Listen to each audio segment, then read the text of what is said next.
감사합니다. 빌립보서 말씀을 우리가 함께 보고 있습니다. 오늘 읽었던 말씀의 바로 앞구절에 빌립보서 1장 18절의 말씀에 보면 사도 바울은 이렇게 말하고 있습니다. 그러면 무엇이냐?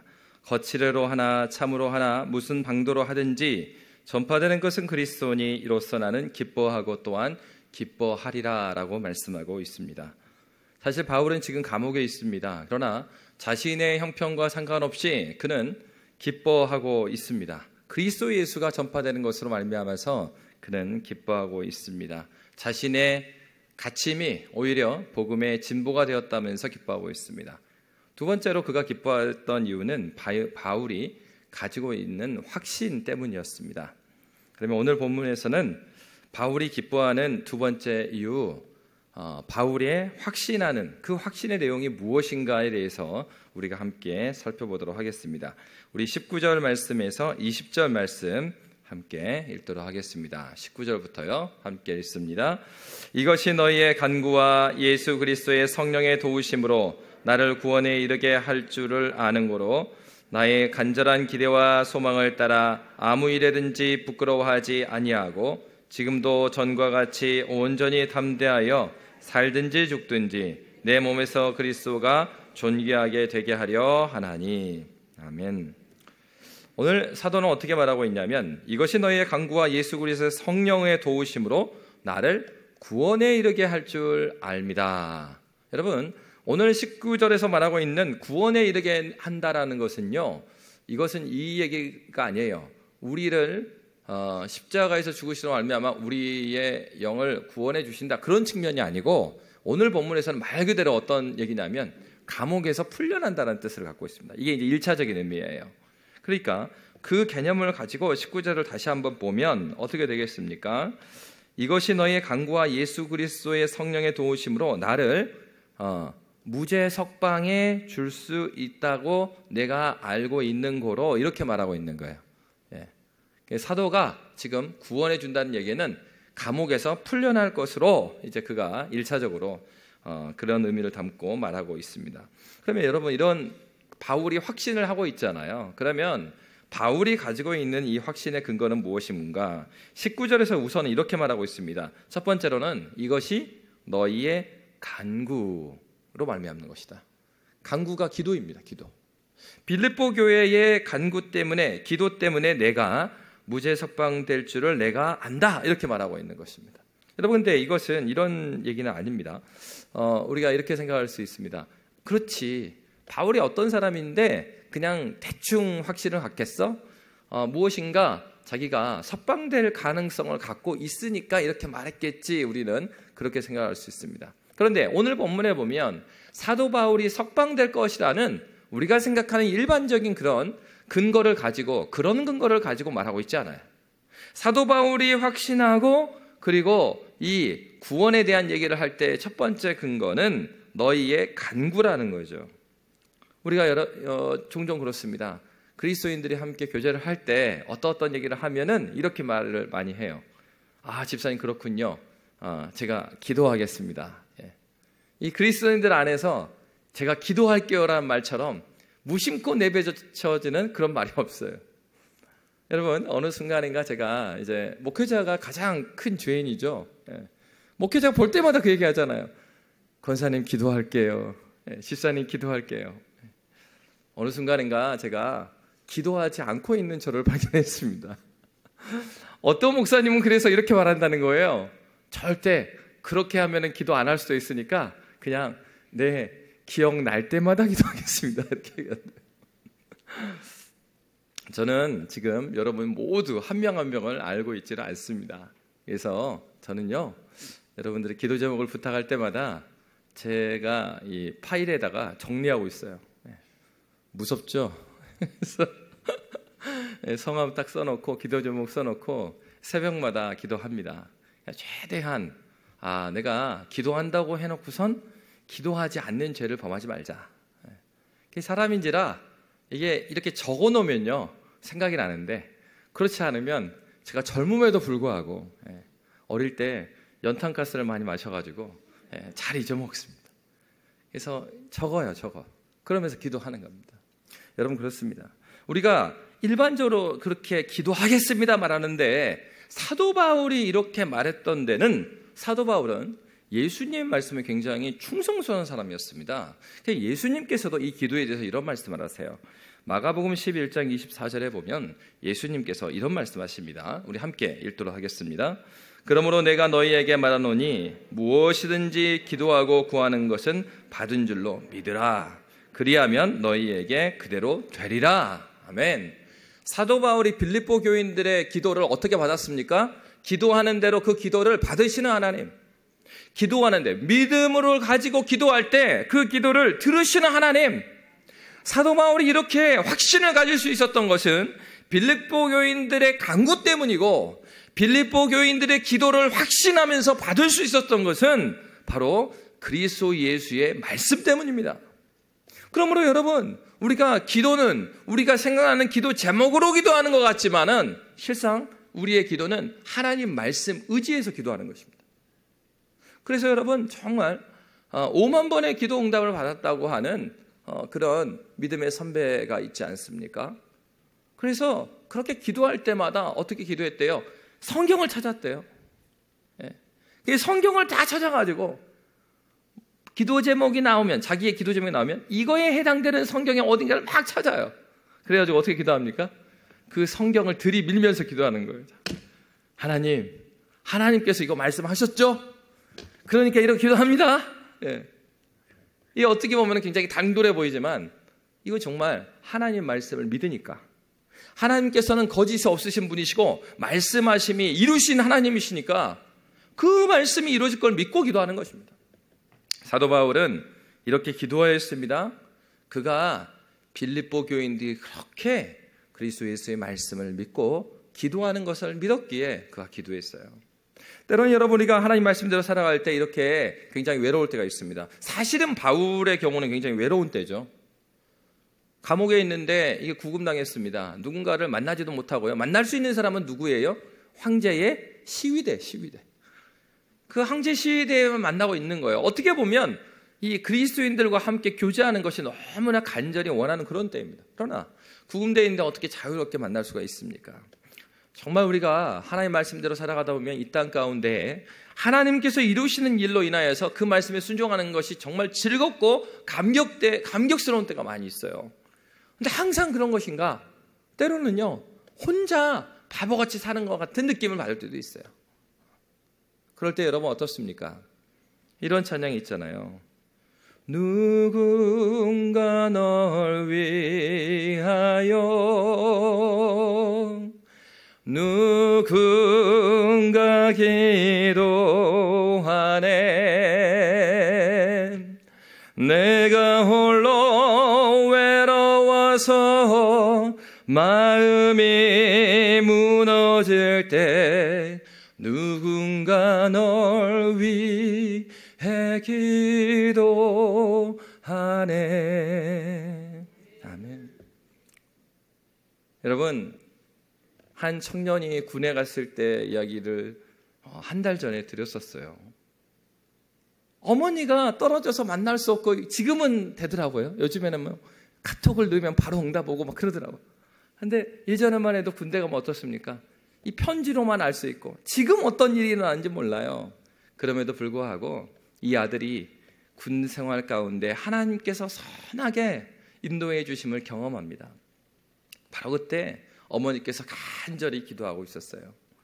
여러분, 천주교나 개신교나 모두 통틀어서 성 어거스틴이라고 하는 교부가 있습니다. 그 교부는 기독교의 틀을 견고히 세웠던 사람 중에 하나예요. 이 성 어거스틴이 원래 정말 그 이교도에도 빠지고요. 그리고 막 이 술 취하면서 살아가면서 막 그냥 그 사생아도 나왔어요. 그러니까 이 어머니가 볼 때는 이 아들이 돌아올까 하면서 간절히 기도합니다. 근데 간절히 기도했을 때 이 아들이 어느 순간에 하나님께서 그 기도를 들으시고 이 아들이 어느 순간에 톨레에게 집어서 읽어라, 들고 읽어라 말씀을 딱 읽게 돼요. 그의 방탕하던 세월에 곤고함을 느끼면서 말씀을 읽었습니다. 그리고 그 말씀을 읽고서 그가 회개하고 돌아오는 역사가 일어나요. 여러분, 때로는 돌아올 것 같지 않은 아들입니다. 돌아올 것 같지 않은 인생입니다. 때로는 주님 포기해버릴까요? 근데 포기가 안 되잖아요. 자식을 어떻게 포기합니까? 바로 그럴 때도 때로는 바보 같은 삶을 내가 살고 있는 것 같은 느낌이 들 때도 그때도요, 나를 위해서 누군가 기도하고 있어요. 아닙니다, 목사님. 저는 아는 사람도 없고요, 나 위해서 기도하는 사람도 없어요. 아닙니다. 바로 그때도 다른 누구는 몰라도 우리 주 예수 그리스도께서는 부활하셔서 하나님 보좌 우편에서 지금도 나를 위해서 중보하고 계십니다. 성령 하나님께서는 말할 수 없는 탄식으로 지금도 그리스도인 이 세상의 사람들이 온전해질 것을 위하여서 탄식으로 기도하고 계셔요. 여러분, 우리는 홀로 있는 존재가 아닙니다. 느낌을 의지하지 마시고 하나님께서 허락하신 말씀을 의지하시기 바랍니다. 여전히 우리는 한 몸으로, 한 지체로 이 땅을 살아가고 있습니다. 바울이 감옥에 있었으나 그는 홀로 있지 않고 바로 빌립보 교회와 함께 있었던 것입니다. 두 번째로는 19절의 말씀은 이렇게 증거하고 있습니다. 이것이 너희의 간구와 예수 그리스도의 성령의 도우심으로 나를 구원에 이르게 할 줄 아는 거로. 바울이 의지했던 하나님의 말씀이 있죠. 여러분, 바울은 사실 로마 황제 앞에서 재판을 받기 전에, 그러니까 자기 재판 날이 가까우고 있잖아요. 그때가 언제일지 모르지만 감옥에 갇혀 있으면서 로마 황제에게 재판이 가까우면 어떤 생각을 했겠습니까? 오늘날도 그렇지 않아요? 감옥에 가면 변호인이 있습니다. 그래서 변호인이 면담을 하면서 내가 이것은 이렇게 말할 거고 증인께서는 언제 이렇게 말할 때 그 얘기만 하라, 막 이렇게 한단 말이에요. 그런데 바울 사도가 지금 로마 황제의 재판을 받게 될 때 무슨 말을 해야 될까? 밤을 새고 뭘 작성하고 걱정하고 그렇게 하지 않았습니다. 사도 바울이 한 것은 무엇입니까? 누가복음에 12장 11, 12절에 이런 말씀이 있습니다. 우리 함께 읽도록 하겠습니다. 사람이 너희를 회당이나 위정자나 권세 있는 자 앞에 끌고 가거든 어떻게 무엇으로 대답하며 무엇으로 말할까 염려하지 말라. 마땅히 할 말을 성령이 곧 그때에 너희에게 가르치시리라 하시니라. 아멘.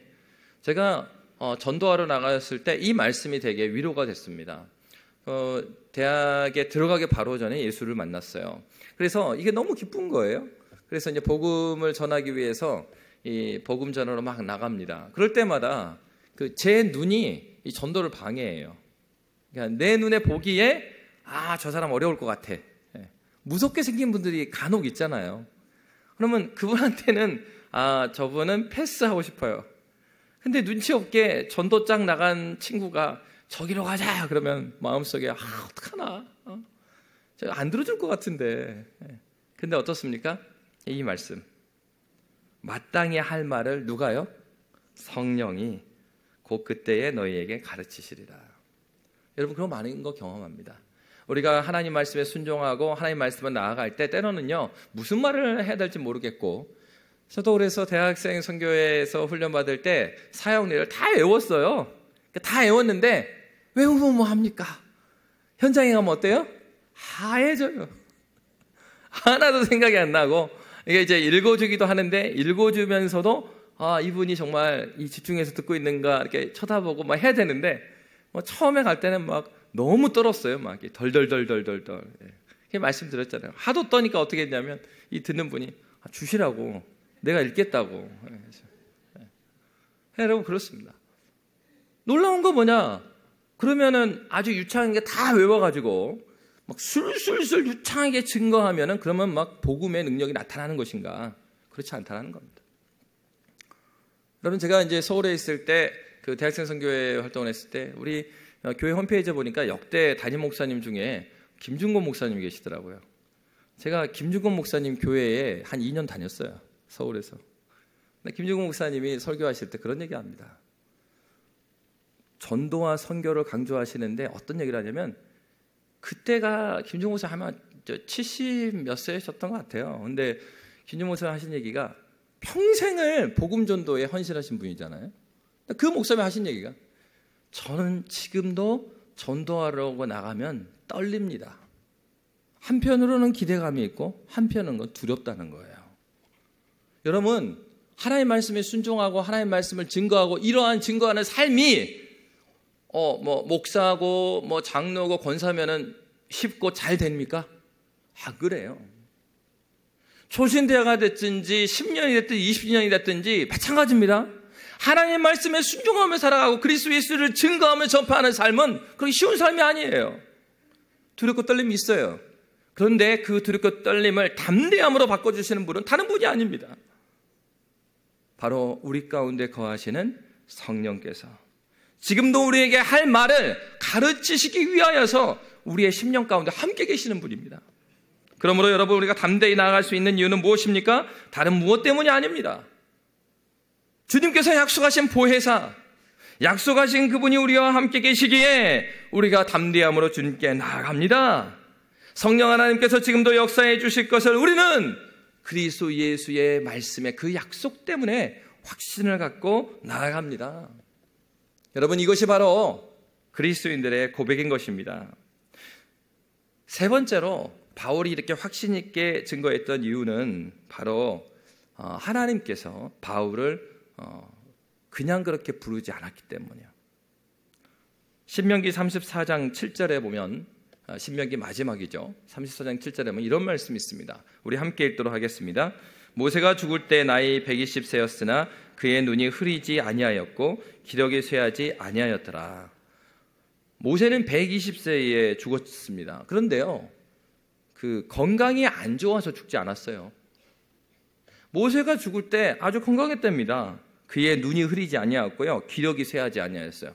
그러면 하나님, 그 불세칠의 지도자 이 모세와 같은 사람을 더 쓰시면 되지, 하나님 왜 모세를 그렇게 데려가셨습니까? 왜 그렇겠어요? 하나님께서 그게 부르신 사명을 다 했으니까 부르신 겁니다. 그의 달려갈 길을 다 달려가니까 하나님께서 부르신 거예요. 여러분, 그리스도인들은 우리의 삶을, 우리의 죽음, 우리의 인생을 어떻게 보아야 됩니까? 사명을 따라서 살아가고 사명 따라 우리를 부르셨다는 것을 기억하셔야 합니다. 이 중에 아무도 그냥 그렇게 부른 사람 없어요. 아니, 저는 그게 아니고요, 그냥 엄마 아빠도 그랬는데 저는 어쩌다가 낳았다 그랬어요. 둘만 낳아 잘 기르자인데 저는 셋째예요. 어쩌다가 제가 나왔대요. 어쩌다가. 이름이 어쩌다가요. 근데 그렇지 않습니다. 어쩌다가 나온 사람은 어디 있어요? 사람한테는 어쩌다가 할 수 있어요. 왜? 모르니까 하는 얘기예요. 사람은 모르죠.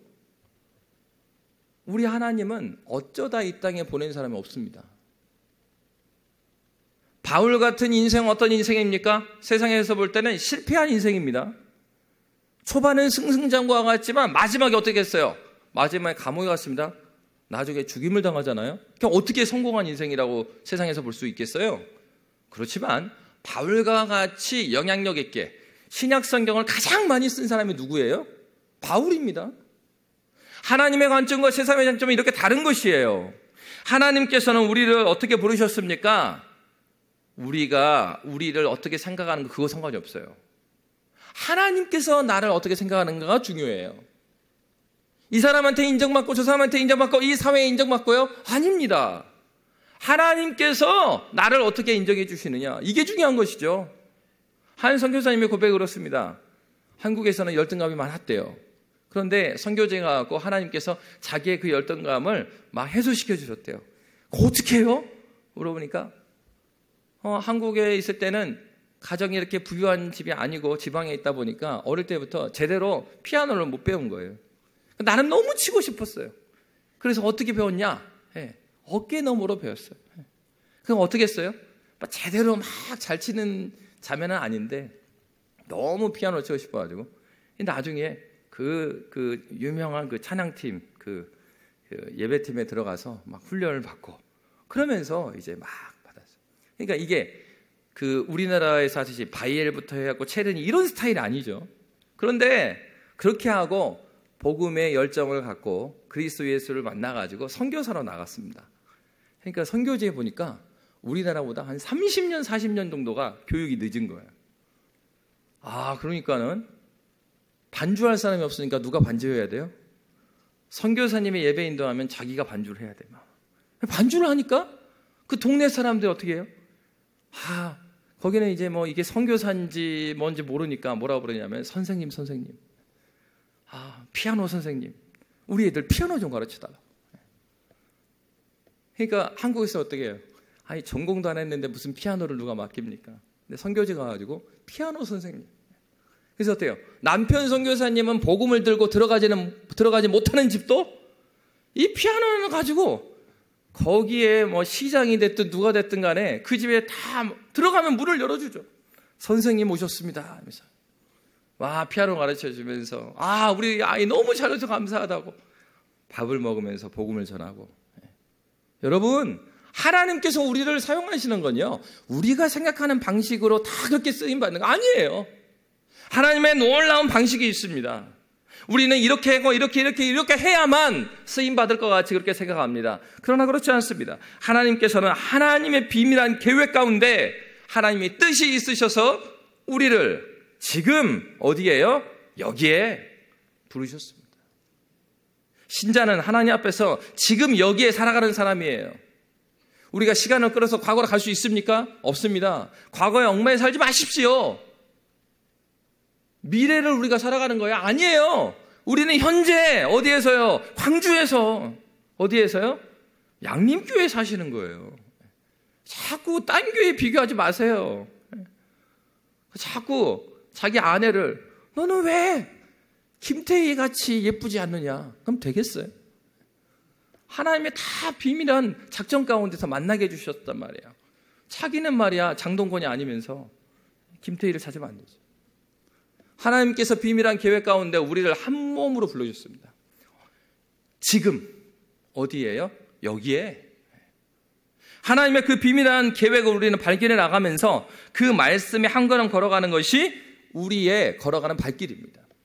그래서 오늘 사도는 자신에게 남겨진 일이 무엇이라고 말하고 있습니까?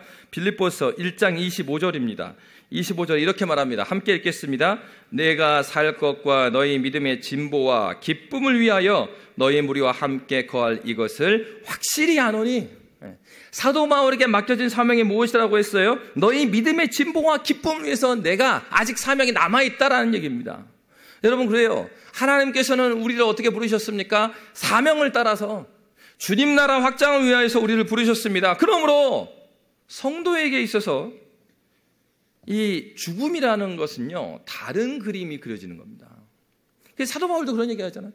나의 달려갈 길을 다 마치기까지. 이 얘기는 내가 죽을 때까지라는 표현도 갖고 있지만 무엇의 의미예요? 사명 다하기까지라는 얘기예요.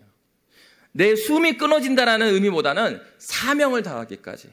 하나님께서 우리에게 맡겨진 그 사명, 여러분, 그 나이와 상관없습니다. 갈렙은 몇 살 때 하나님 앞에서 이 산지를 주소서, 그때가 몇 살이었어요? 그래요.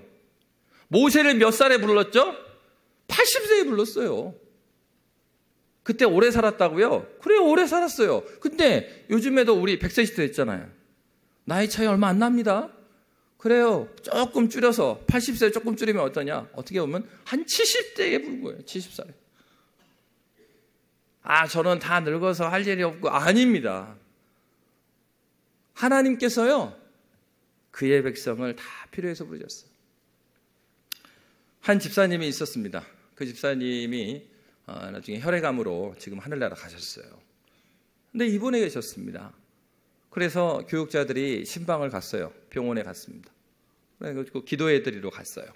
근데 기도해 드리러 갔는데, 정말 집사님이 남겨진 그 삶에 대해서 정말 소중하게, 그러니까 병상에 누우셔서요, 계속 운동을 하시더라고요. 계속 운동하시면서. 그러니까 이제 우리가 병문안 가서, 집사님, 너무 그렇게 하시면은 힘들어지고, 그러니까 그냥 편히 쉬세요. 집사님이 아니에요. 아닙니다. 목사님, 전 괜찮고요. 이렇게 제가 꾸준하게 적당하게 운동을 해 나가면서 제 몸을 좀 살려내고 있습니다. 그러면서, 목사님, 제가 교회는 못 나가지만은 제가 이렇게 병상에 누워서 매일매일 강단을 위해서 기도합니다. 그리고 누구 권사님 위해서 기도합니다. 아이고 저번에 누구 목사님 쓰러지셨다고 하던데 그 목사님 위해서 기도합니다. 병상에 누워 계시지만 교회에 나와 있는 사람보다 지체들의 소식을 더 많이 알고 있어요. 목사님, 제가 병상에 있지 않을 때는 막 돌아다니고 제 일을 하다 보니까 기도한다고 해놓고 기도하지 못한 것이 너무 많았어요. 그렇지만 제가 하나님의 은혜로, 이렇게 말해요. 하나님의 은혜로 이렇게 말해요. 병든 것이 은혜라고 말하고 있어요. 그 집사님, 하나님의 은혜로 제가 누워서 하루 종일 이렇게 기도할 수 있게 된 것이 너무 감사합니다. 여러분, 어떤 거예요? 바울 사도는 언제 죽을지 모릅니다. 예. 인간적으로 볼 때 굉장히 안 좋은 상황이라고요. 그럼에도 불구하고 바울은 자신의 갇힌 것이 복음의 진보가 되었다. 이것이 내 기쁨이다. 이렇게 외치는 거예요. 여러분, 병문안에 가서 누구를 본 줄 아십니까? 거기 누워 계신 집사님을 본 게 아니고 바울 사도를 본 거예요. 같이 병문안 갔던 교구 목사랑 그리고 전도사 그리고 집사님들, 우리 서 있는데 우리가 부끄러워졌어요. 야, 이렇게 우리가 살아가는 것이 아니구나. 집사님은 저렇게 병상에서도 많은 사람들, 교회를 사랑하고 기도하고 계시는 모습이 너무 위로가 돼요. 도전이 되고. 여러분, 몸이 안 좋다고 해서 주님을 섬길 수 없습니까? 전혀 그렇지 않습니다. 중요한 것은 하나님, 이 상황을 주신 것도 하나님이신데 하나님께서 이 상황 가운데서 나를 어떻게 쓰실 것입니까? 우리의 소원이 무엇입니까? 우리는 질문해 보아야 합니다. 우리는 어떠합니까? 바울의 직면한 상황은 사느냐 죽느냐였어요. 그러나 바울에게 중요한 관심사는 사느냐 죽느냐가 아니었어요. 하나님 앞에 내가 쓰임 받을 것이 남아있는가 없는가? 나의 남아있는 다양한 가지 소원은 무엇이어야 되는가? 바로 그것이었습니다. 그래서 여러분, 사도 바울이 어떻게 말하고 있습니까? 20절의 말씀에 21절 말씀 보시면은 21절부터 23절까지 함께 읽겠습니다. 이는 내게 사는 것이 그리스도니 죽는 것도 유익함이라. 그러나 만일 육신으로 사는 이것이 내일의 열매일진데 무엇을 택해야 할는지 나는 알지 못하노라. 내가 그 둘 사이에 끼었으니 차라리 세상을 떠나서 그리스도와 함께 있는 것이 훨씬 더 좋은 일이라 그렇게 하고 싶으나. 무슨 말입니까? 주님과 함께 있는 것이 자기한테 좋다는 거예요. 그러니까 주님과 함께 있으려면 차라리 지금 죽고 하나님께 가는 것이 나에게는 훨씬 좋지만 뭐가 남아있어요? 그렇죠. 하나님께서 맡겨진 사명이 남아있는 거예요. 하나님께서 나를 원하신다면, 그렇다면 하나님 여기 있겠습니다 얘기를 하는 것입니다. 바울의 기준은 뭡니까? 호흡이 멈추고 아니면 호흡이 멈추지 않느냐에 있는 게 아니죠. 바울의 기준은. 천국은 어디에 있습니까? 바리새인들 물었습니다. 예수님한테. 예수시여, 당신 맨날 하나님 나라 이야기하고 다니는데 그 하나님 나라 어디 있습니까? 언제 옵니까? 이렇게 물어봐요. 그러니까 예수님께서 뭐라고 말씀하십니까? 여기 있다, 저기 있다고도 못하리니. 하나님 나라는 어디에 있다고요? 너희 안에 있느니라. 너희 가운데 있다. 바리새인들 가운데 그들 사이에 누가 계셔요? 예수님이 계셨죠. 말씀하고 계시는 예수님이 너희 가운데 있지 않냐? 하나님 나라, 야, 나를 봤잖아. 내가 여기 왔잖아. 하나님 나라 이미 임했어. 그 얘기를 한 거예요. 바리새인은 못 알아듣습니다. 여러분, 우리 찬송가에도 그런 찬양이 있어요. 할렐루야 찬양하세 내 모든 죄 사함 받고 주 예수와 동행하니 그 어디나 하늘나라. 하나님 나라 어디라고요? 주 예수와 동행하니 그 어디나 하늘나라. 예수와 동행하는 것이 하나님 나라입니다. 예수 없이 기뻐해봐야 그거는 하나님 나라를 살고 있는 것이 아니에요. 우리가 믿는 하나님 나라는 죽어서 가는 하나님 나라가 있습니다. 그러나 성경은 분명히 말하고 있어요. 우리가 알고 있는, 우리 조상이 알고 있었던 천당이 하나님 나라가 아니에요. 하나님 나라는 언제 임했어요? 예수께서 이 땅에 오심으로 이미 임했습니다. 우리 안에 이루어진 하나님 나라, 우리는 그 하나님 나라가 시작되었습니다. 그리고 이 하나님 나라의 완성을 향하여서 가고 있는 주님의 동역자로 우리를 부르신 줄 믿으시기 바랍니다. 그렇기 때문에 여러분, 우리의 삶이 의미가 있는 것이에요. 부활이 있고 예수께서 여전히 살아계셨고 이미 승리하신 그 승리 가운데 하나님 나라 시작되었습니다. 그러므로 우리가 먼저 그 하나님의 기쁨과 하나님 나라의 기쁨과 영광이 무엇인지를 경험해야 되지 않겠습니까? 주님 나라를 경험하고 그 기쁨의 감격, 그 영광을 경험하게 되면 정말 기대감이 막 생기는 거예요. 그렇다. 하나님께서 일하고 계시구나. 하나님께서 이 지체들을 통하여 우리 구역을 통해서 이 가정을 통해서 어떤 일을 할 것인가. 왜요? 자기에게 이루어진 하나님 나라를 경험해 보니까 나 같은 사람도 하나님께서 이렇게 은혜를 주시는데 야, 이 자녀들에게 대해서 하나님께서 얼마나 큰 은혜를 내려주실까. 하나님께서는 바로 우리를 그렇게 부르셨습니다. 중요한 것은 어떤 것이에요? 우리의 호흡이 있느냐 없느냐의 문제가 아니라 주님과 함께 있느냐, 주님의 그 걸음을 우리가 따라가고 있느냐 하는 것입니다. 중요한 것은 어떻게 감옥에서 죽는 것이 예수께 영광이 된다라고 생각할 수 있겠는가? 병든 것이 어떻게 그것이 주님께 영광이 되는가? 젊은 성도가 갑자기 세상을 떠난다고 한다면 그것이 어떻게 은혜가 되는가? 사업이 완전히 망했을 때 예수께 영광이 될 수 있단 말인가? 사도는 뭐라고 말하고 있어요? 영광이 될 수 있다고 한 거예요? 없다고 한 거예요? 영광이 될 수 있다. 우리의 어떠함이 그것이 하나님 나라를 제한할 수 없죠. 이미 우리 가운데 거하신 주님이 우리와 함께 계시기에 우리가 보기에 아닌 것들이 하나님 나라의 영광을 막을 수가 없습니다. 로마서에서 고백하듯이 어떠한 것도, 세상의 어떠한 것도 하나님의 이 사랑에서 우리를 끊을 수 있을 것이냐? 결코 없습니다. 신자에게는 이러한 영광이 있는 것입니다. 그러므로 신자는 어떻게 고백하는 것입니까? 우리에게 간절한 소망, 위로가 되는 것은 바로 그리스도 예수 한 분뿐입니다. 여러분들 20절은 이렇게 말하고 있습니다. 20절 말씀 함께 읽도록 하겠습니다. 20절. 나의 간절한 기대와 소망을 따라 아무 일에든지 부끄러워하지 아니하고 지금도 전과 같이 온전히 담대하여 살든지 죽든지 내 몸에서 그리스도가 존귀하게 되게 하려 하나니. 아멘.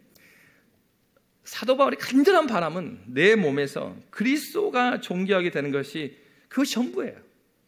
그게 전부예요. 그 외에는 없는 거예요. 그것입니다. 신자가 정말 하나님의 영광 가운데 살아갈 수 있는 유일한 근거, 딱 하나, 유일한 근거는 오직 그리스도 예수뿐입니다.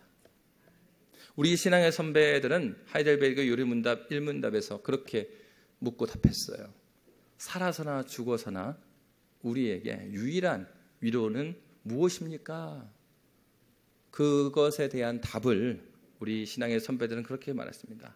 살아서나 죽어서나 우리의 유일한 위로는 우리 주 예수 그리스도 뿐입니다. 우리 옆에 있는 분들과 한번 인사하고 마치도록 하겠습니다. 여러분 잘 보셔야 합니다. 잘 보셔야 돼요. 손가락 이렇게 손을 이렇게 탁 먼저 드시는 겁니다. 짝을 들고. 이거는 샬롬이에요. 샬롬. 이 세상에서 사랑으로 오직 예수. 외우셨어요? 샬롬. 이 세상에서 사랑으로 오직 예수. 자, 옆에 있는 분들과 한번 인사하도록 하겠습니다. 샬롬. 이 세상에서 사랑으로 오직 예수. 아멘. 함께 기도하도록 하겠습니다. 살아계신